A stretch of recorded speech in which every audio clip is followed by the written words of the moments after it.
Nagluksa po ang buong mundo sa pagkamatay ng tinuturing na ama ng bansang Singapore. At para pag-usapan po ang alaala ni Lee Kuan Yew, mga kapatid, ang ating security and counter-terrorism expert na si Generoso Kupal.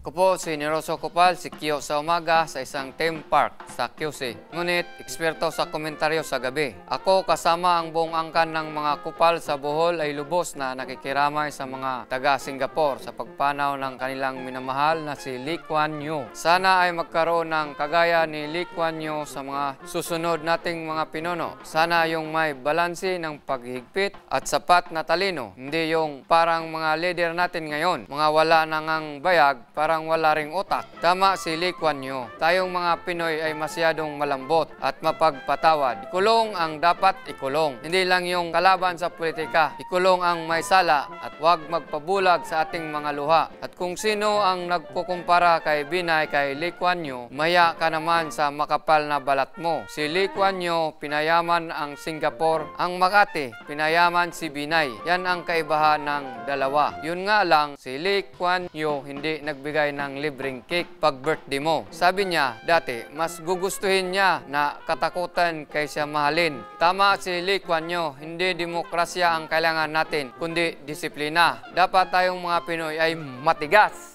Kasing tigas ng batutang ito. Subukan mo lang pag nakita kitang umihi sa pader o dumudura o nagtatapon ng sigarilyo kung saan-saan, kaya hindi tayo masinsoy. At yan po ang komentaryong kupal para sa kabanatang ito. Tandaan, lahat tayo magkapatid.